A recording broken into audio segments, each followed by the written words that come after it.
এই গ্যাস ওটা নয় যেটা সিলিন্ডারে হয়। পেটের গ্যাসে ভুগছি আমি, তাই তো এত ভয়। কিছু পারি না খেতে, কোথাও পারি না যেতে। গ্যাস মাথায় উঠে গিয়ে যদি হসপিটালে হয় যেতে, বাথরুমে গেলে ঘরে কেউ যেতে পারে না। তারপরে প্রতিবেশীরাও আস্তে আস্তে সরে যাচ্ছে দুপুট করে। গন্ধে মাতো আরা, তার লেভেল দুনিয়া ছাড়া। ইঁদুর বাদুর তো আপনা আপনি দুর্গন্ধে যাচ্ছে মারা। পেটে এমন হচ্ছে শব্দ, আমি হয়ে যাচ্ছি পুরো জব্দ। বইয়ের তো কিরকম একটা অ্যাটাক এসে হয়ে গেছে পুরো স্তব্ধ।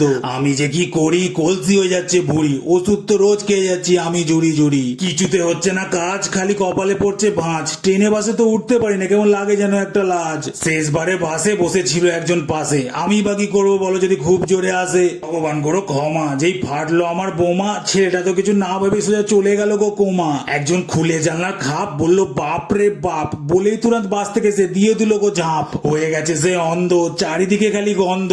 এখন আমার সরকার থেকে বাসে ওটা বন্ধ। এসব দেখে ঝেল, সব গ্যাস কোম্পানি গুলো ফেল। আমার নামে নতুন কোম্পানি খুলছে, কালকে এসেছিল মেল। বুড়ুম বড়াম বুড়ুম বুড়ুম বাক।